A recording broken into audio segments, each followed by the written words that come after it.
रामैया को उसी गांव में खुद का एक खेत होता था। उस खेत में वो फसल उगाता था और उससे आए हुए पैसों से अपना घर चलाता था।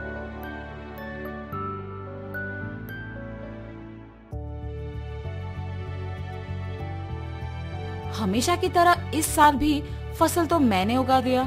अब गर्मी की मौसम शुरू होने वाली है, जल्द ही तरबूज के बीज डालने पड़ेंगे।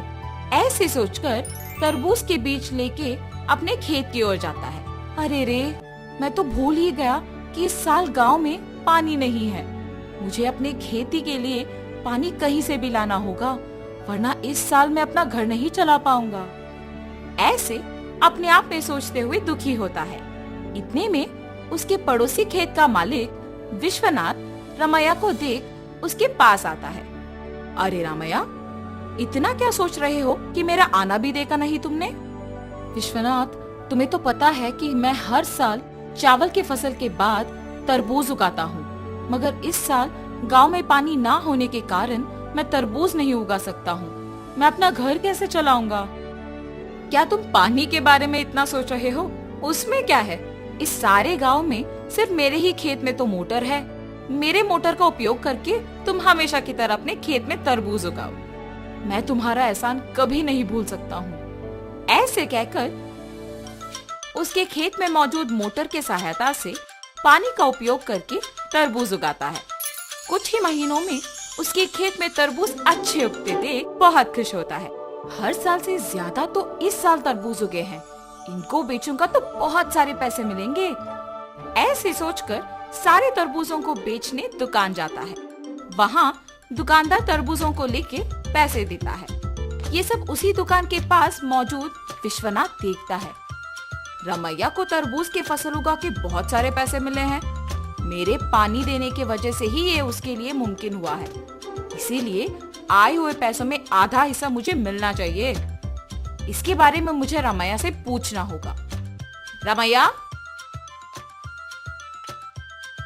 मेरे पानी देने के वजह से ही तो तुम इतने तरबूजों को उगा सके हो।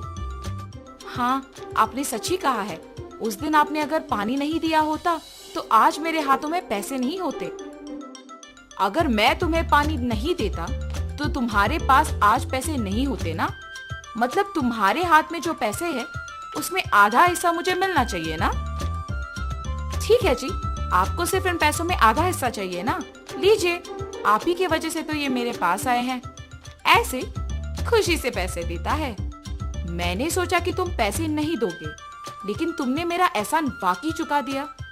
मेरे पूछने पर बिना सोचे तुमने पैसे बस दे दिया। तुम अगर ऐसे ही रहोगे तो तुम्हारी अच्छाई ही तुम्हें नष्ट कर देगी। ऐसे कहकर पैसे लेके वहां से चले जाता है। अब मेरे पास कुछ ही पैसे बचे हैं, इनके साथ मुझे कोई व्यापार शुरू करना होगा, मगर कौन सा? ऐसे सोचते रहता है। इतने में ही बगल में उसे एक आदमी कटे हुए तरबूज एक बंडी पे बेचते हुए नजर आता है। प्यास लग रहा है, एक तरबूज का टुकड़ा खाऊंगा। उस तरबूज वाले के पास जाता है और पूछता है, बाबू, एक तरबूज का टुकड़ा मिलेगा? जी हाँ। एक तरबूज का टुकड़ा कितने का है? सिर्फ 5 रुपए है जी। एक तरबूज का टुकड़ा 5 रुपए का है? एक पूरा तरबूज तो बहुत कम पैसों में मिल जाएगा। मैं मेरे पास के सारे पैसों से तरबूज खरीदूंगा और उन्हें ऐसे टुकड़े बना के बेचूंगा। ऐसे मुझे बहुत पैसे मिलेंगे। तुरंत उसको पैसे देके उसके पास के सारे तरबूज लेके जाता है। उन तरबूजों को एक बंडी के ऊपर रख के उन्हें अच्छे टुकड़ों में काट के बेचने लगता है। ऐसे उसका व्यापार बहुत अच्छा चलता है। हर रोज की तरह एक दिन वो जब तरबूज बेच रहा था, आप सबको पता है कि इस गांव में कुछ दिनों से चोरी हो रही है। जो भी इन चोरों को पकड़ के जमींदार जी के हवाले करेगा, उनको जमींदार जी अभिनंदन करके तोहफा देंगे। उस विज्ञापन को रामैया सुनता है। उस दिन दोपहर को 4 आदमी उसके पास आते हैं। बाबू, हमें 4 तरबूज के टुकड़े दो ना। बाबू, आपको इस गांव में मैं कभी नहीं देखा। गांव में नए आए हो क्या? हाँ जी।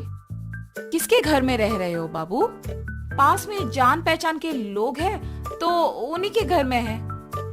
इतने में रमैया को सुबह का विज्ञापन याद आता है। वो लोग भी हिचकिचाते हुए उसको पैसे देके जल्दबाजी में वहाँ से निकल जाते हैं। मुझे इन लोगों को देख के लग रहा है कि यही वो चोर हो सकते हैं।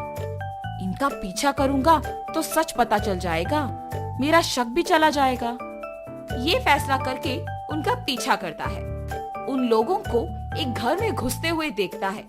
खिड़की में से उन लोगों को देखते रहता है। हम लोगों पे शक आए इससे पहले हमें जमींदार के घर में चोरी करके इस गांव से बाहर निकलना होगा। मेरे सोच के अनुसार ये लोग तो चोर ही निकले हैं। तुरंत मुझे ये जमींदार को बताना होगा, वरना आज जो चोरी होगा उसका कारण तो मैं ही बन जाऊंगा। तुरंत वो वहाँ से जमींदार के पास जाता है। जमींदार साहब, जमींदार साहब। अरे क्या हुआ रामैया, यहाँ आए हो? इस गांव में हो रही चोरियों के पीछे जो लोग हैं वो मुझे पता है, यही बताने आपके पास आया हूँ मैं। इतना ही नहीं, मैं उन्हें ये कहते हुए सुना कि वो आज आपके घर में चोरी करने वाले हैं, इसीलिए तुरंत आपके पास आया हूँ। ऐसे सब कुछ जमींदार को बताता है। क्या तुम्हें पता है कि वो लोग कहाँ हैं? जी साहब, पता है।